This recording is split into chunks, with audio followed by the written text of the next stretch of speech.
Today I was just thinking that Baba is telling us the method to break body consciousness. But why is it important to break body consciousness? Because the consciousness is the problem. Yes? So you see that basically the whole world is old and everything is in a degraded state. But that is not my problem. Yes, is the whole world my problem? I don't think about the whole world all the time. But what becomes my problem? That which I associate my sense of I and mine with.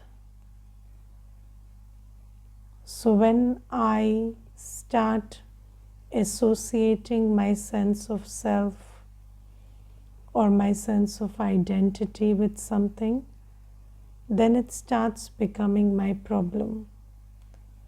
Then it starts becoming my limitation. Now you see, the body is what it is.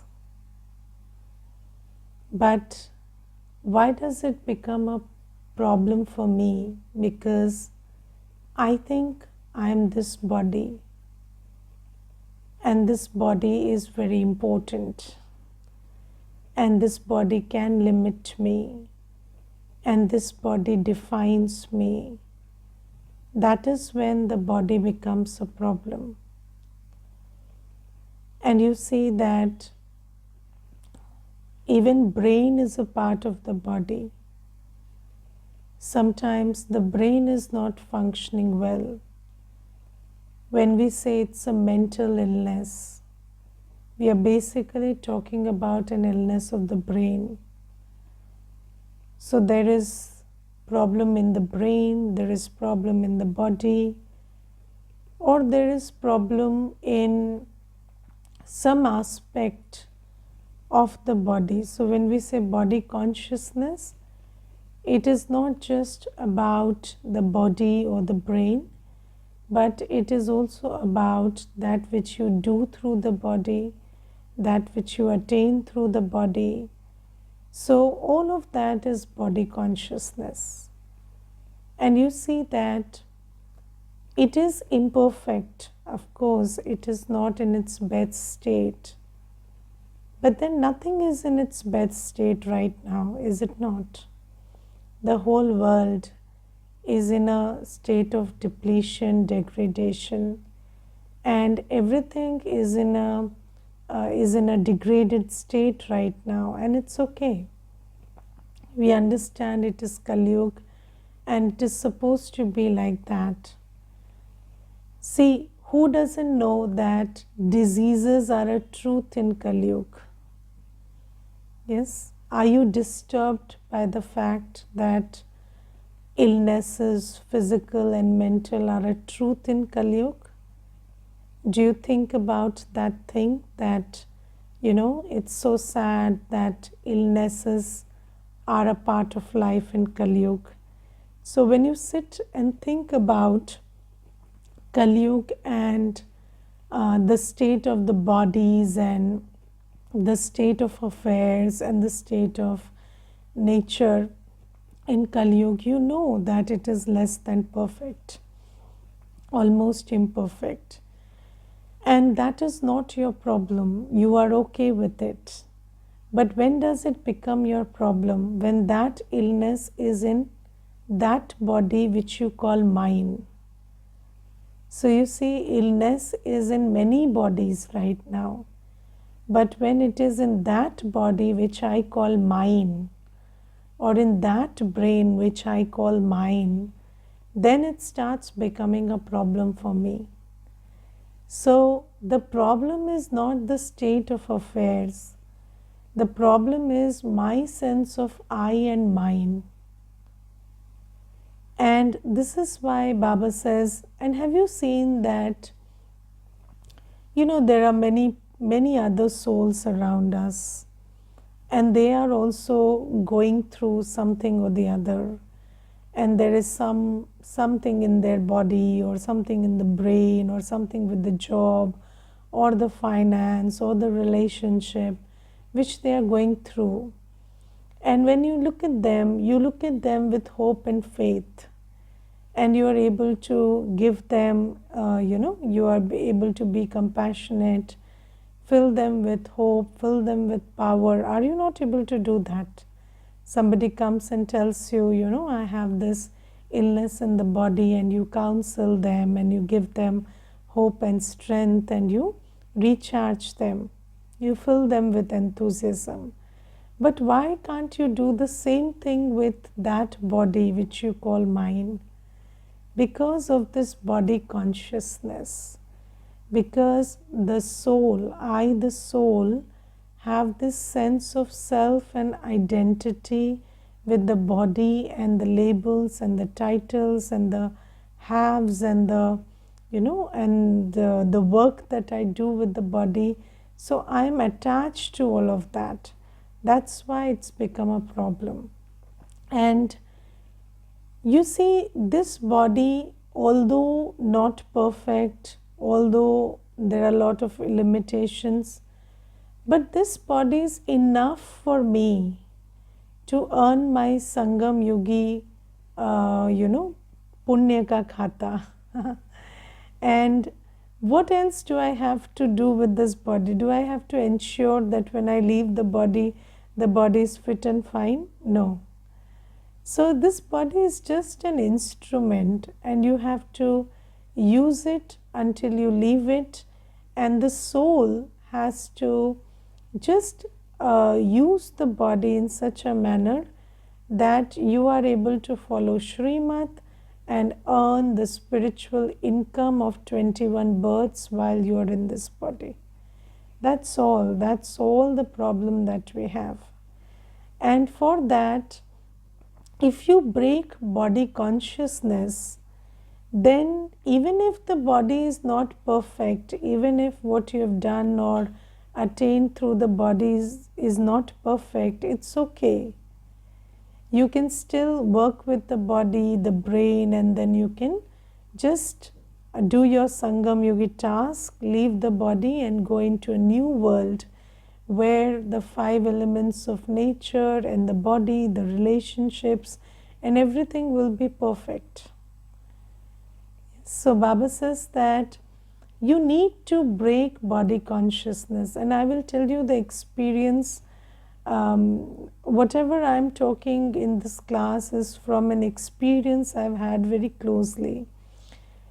So there is this brother, and he has lot of physical ailments, but he just laughs about it. He's a BK, and he would just say, you see, my body is tattered and battered, but good enough for me to earn my Sangam Yogi income, and that's good enough. I just tell my body to not give up on me until I have earned my 21 births of income. And when I listen to that brother, it is so fascinating, because you also have regard for that brother, and it's not like you feel pity, or he's attracting your pity, or he's attracting your this aha bechara. So that he's not attracting, and he's attracting good wishes from your heart also. And I have seen that he just works with his body. So his body is maybe 70% fine or 60% fine, but he is doing a good job with his body. So he gives it the rest it needs. He just takes care that he gives it enough exercise or enough something for it to just go on. And he's doing his Purusharth. He makes sure he can sit in Amrit Vela. He makes sure that he can do the seva, whatever is required with that body. And even if sometimes, he is not able to do seva very actively with the body, he knows that he has a brain and he can use that for seva. Or he has something else which he can use for seva. So Baba says that when you are not in body consciousness, then you're free. Because when you are in any consciousness, so the soul is in the consciousness of something that is Kali-yugi, then the soul is in bandhan. So then the soul is not free, and anything in Kali-yuga is not perfect. It is not in its best state. And when you are in the consciousness of that, that becomes a big limitation for you. And this is why Baba says you have to break body consciousness. And how do you break it? So Baba has given very good method today. So Baba says keep practicing while walking, moving, that I am just temporarily in this body. And just like Baba has taken the body of Brahma Baba to establish heaven, I have also taken this body. I have also, just entered this body to do my Sangam Yogi Purusharth and create heaven, and then I'll leave the body.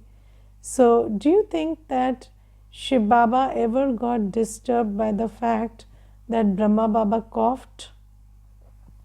No, he never got disturbed. Why? Because he knew that's not my body. So whatever is in that body is not my problem. It's the problem of the owner. So Baba says ownership is the problem. So when you also think that this is just a temporary costume, have you seen the beauty of something that is temporary? So, there is this one sister, and she told me that, she told me that I have a house which is much better than most of the hotels we check in when we go outside.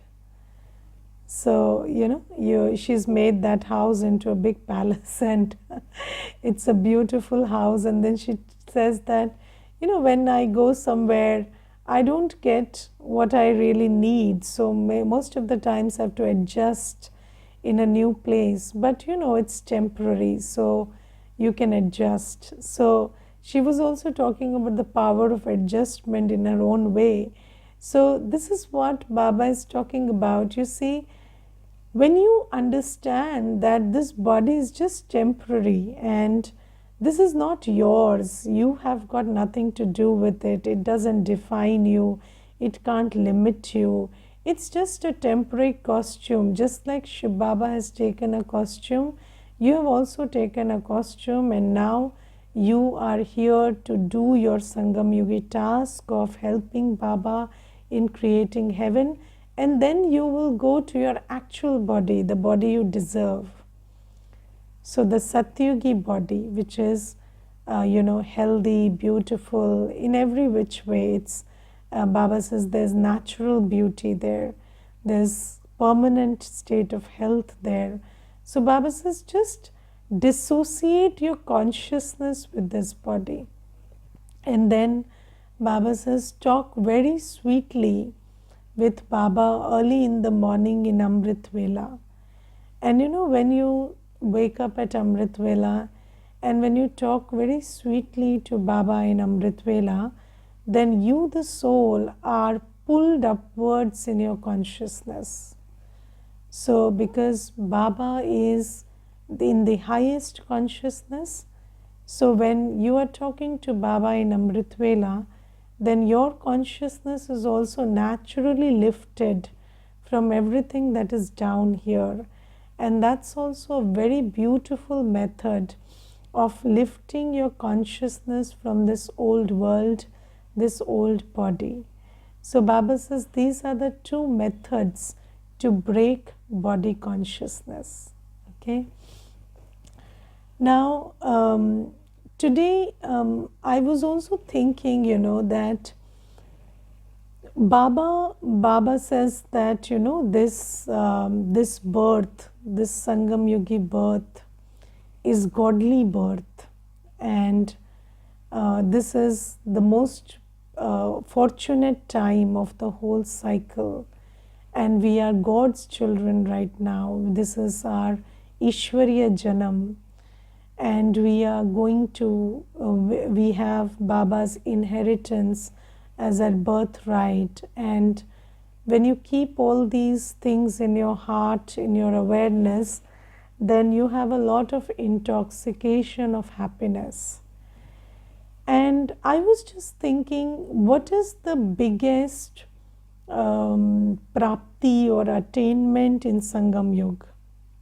And today I felt like the Shrimat that we have is a very big prapti in Sangam Yuga.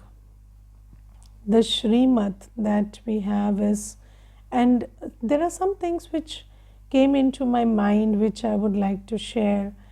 So you see that right now we have access to Shrimat.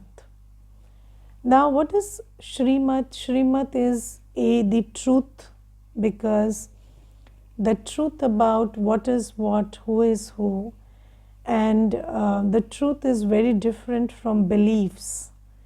So one is directions, which we usually, when we think about Shrimat, we think that Shrimat is the directions that Baba gives us. But even before those directions, Shrimat is the truth that Baba tells us.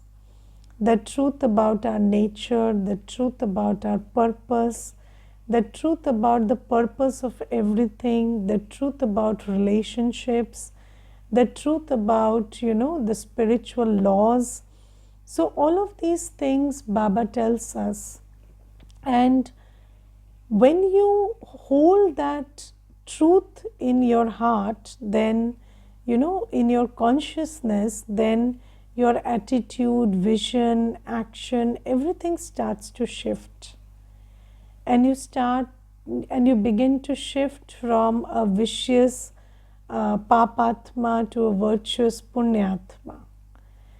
And let's take one example. So, yesterday there was this brother, and he told me that I have tried implementing Brahma Kumari's teachings. So he came for the first time, and he told me that I have tried implementing the teachings of Brahma Kumaris, and I have tried to change my nature, but I have failed. So I said, what have you tried? So he said, you people always say that I'm a peaceful soul, I'm a loveful soul, I'm a happy soul. So I have tried doing that, and every day I get up in the morning, I tell myself I'm a peaceful soul, I'm a loveful soul, and then, I get angry in the day. So he said, of course, it has made some difference, but then I get angry anyway. So I told him, but do you think that the knowledge is only about I'm a peaceful soul, I'm a loveful soul?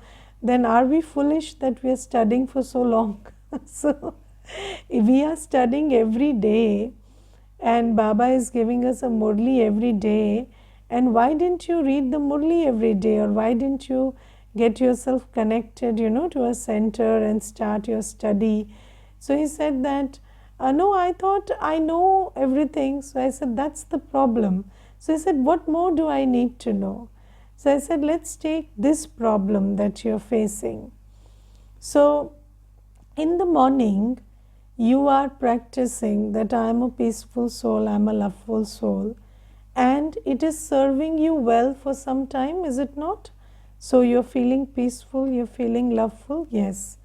And then what happens? Somebody comes and does something which you think is not the right thing to do, whether it is words, whether it is action, And then you have a belief system inside you which tells you that whenever somebody is doing something wrong, then getting angry is natural, normal, and okay. Yes, so he said, of course, if somebody is doing something wrong, then it is, you have to get angry. So I said, yes, that's where the problem lies. Because our behavior is deeply rooted in belief systems.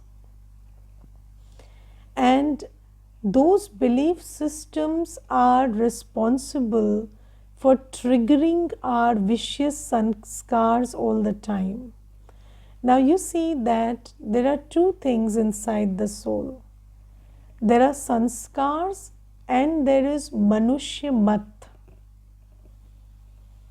Yes, Ravan mat. So there are the sanskars of Ravan, and then there is the mat of Ravan. Mat means the directions and the jhoot, the untruth that has settled in the soul in the form of, belief systems which have been given by Ravan. And if you don't work on those belief systems, then what happens is, even if you don't want your vicious sanskars to get active, they will get active because those underlying belief systems are doing the damage. And this is why Baba gives Shrimat, which is he wants us to look at everything, to see everything, perceive everything in the right angle. So, the angle that he gives, the truth that he tells is that, nobody is doing anything wrong. Everybody is doing what they are destined to do, they are pre-recorded to do, and it's a drama, and everybody has to play a different role for this drama to be interesting. So when you start labeling something as right and wrong, that's when the problem rises. And Baba has told us that every scene is accurate. There is nothing right or wrong about the scene, about the behavior. And to each his own, every soul is different. They are not less than or greater than, they are playing their own role. And until that sits deeply in your heart, how can you deal with anger which comes up because you think that someone is wrong or something is wrong? So this is why Baba in the Murli every day is reminding us that, we have been through a cycle. And in this cycle, there are two yugas in which, there is no vice. And then from the copper age, vices set in, and every soul starts behaving viciously, and that's how it is supposed to be. And if your vice is getting triggered by their vice, then you have to deal with your vice. So, somebody is getting angry, somebody is being lazy, somebody is being impunctual. So that is a vice that is the truth of Kali Yuga, because in Kali Yuga, every soul is weak. But you also have your own weaknesses which are stemming from the expectation that no soul is allowed to be weak. So every soul is supposed to be perfect. That expectation inside you is creating the problem. And you have to deal with that expectation and understand the cycle that there has been a passage of time and every soul has depleted and nobody is in their perfect state, and it is how it is supposed to be. That's why Baba says that keep rotating the discus of self-realization, Keep churning the cycle of 84 births in your awareness. Why? Because when you keep doing that, then you are always aware of the time you are in and how things are supposed to be at that time. And in this time, if things are supposed to be like this and they are like that, then why are we complaining? So it is Kali Yuga and everybody is behaving in a Kali Yugi way, which is weak, inappropriate, imperfect, and that's okay. And this is what you will get in Kali Yuga. Otherwise, go start hunting for somebody who's perfect and spend your life in that. Yes, people are hunting for perfect souls now. And did you find anybody? So there is nobody who is perfect, and even if they are, they will not be perfect according to you, because you are different from them. So this is why every day Baba is revising these things with us, because this is Shrimat. This is Baba's, this is the truth that Baba is telling us about ourselves, about everybody, and about. So let's take another belief system. Another belief system is that if somebody gets angry, then you have to get angry. Gussa to aayega hi. Or if somebody is behaving improperly, then gussa to aayega hi. Yes, or if somebody is being lazy, then you will also not feel like working. So these are also belief systems which are deeply seated inside us. But what is the truth? Baba tells us, you are a peaceful, loveful, pure, happy, blissful soul, and you have the power to stay pure, peaceful, loveful, happy, blissful, powerful in any setting, come what may. You have the capacity to be you in any circumstance around you. And that capacity we were not aware of. We always thought, people say that, man is a product of his circumstances, or you are colored by the environment you are in. So Baba says, no, it is absolutely possible and in your power to be yourself, be in your purity, peace, love, even purity, in the impurest of environments. You can stay absolutely pure without even a fleeting thought of impurity. So Baba says that's your capacity, and if you know who you are, then the other things around you will not be able to affect you. So these are the things this is what Shrimat is.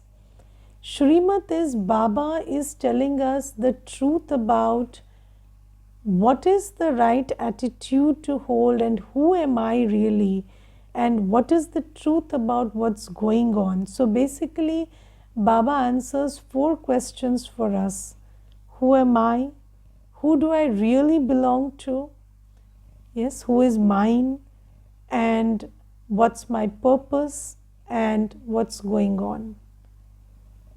And when we recalibrate, our internal attitudes in line with Baba's Shrimat, then it's very easy for us to stay in our divine virtues and perform our actions every day.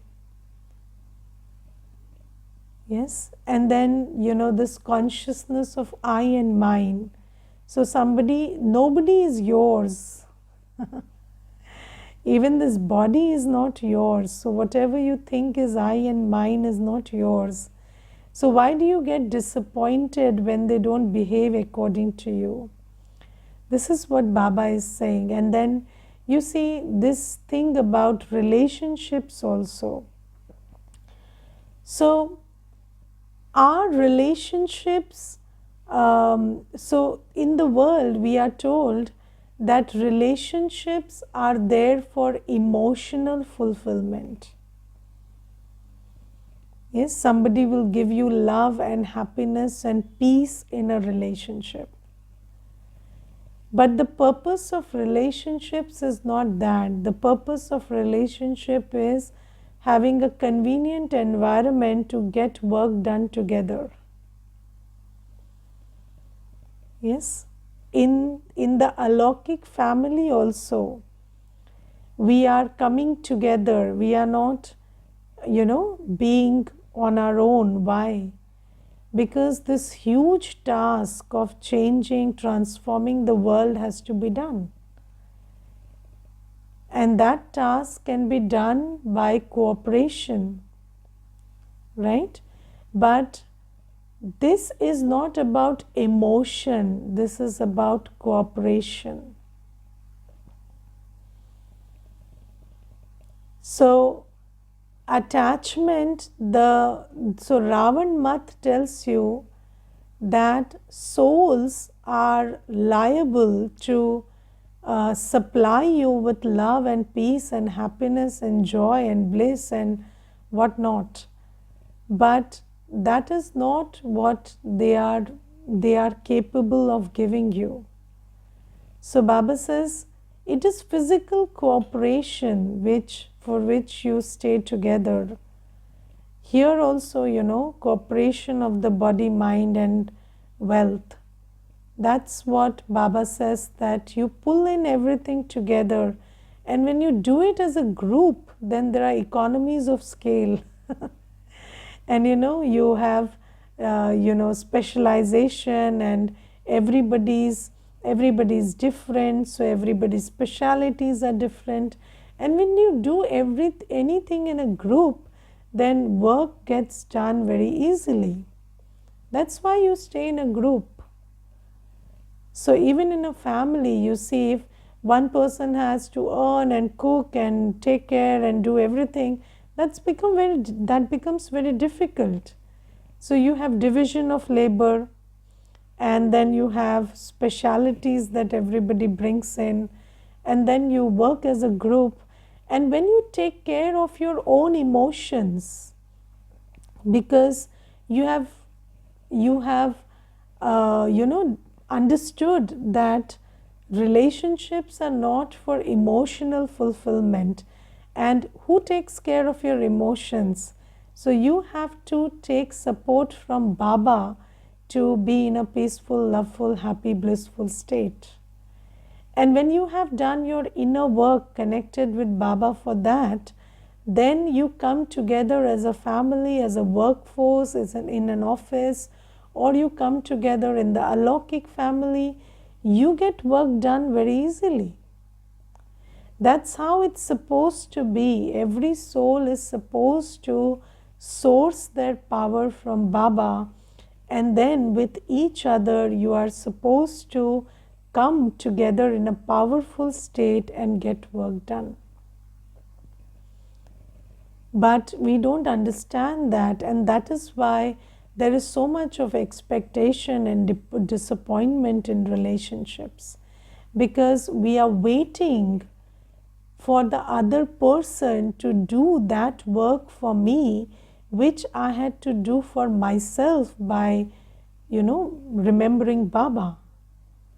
And you are in a peaceless, in an unhappy state, and you're begging for peace and love and happiness to the other person, and the other person doesn't have it.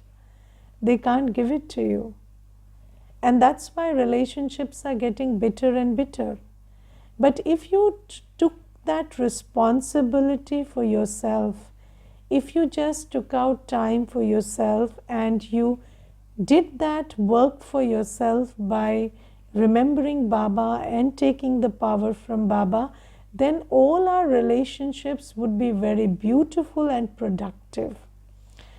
And I think that, our relationships are not beautiful is one problem, but they are very unproductive.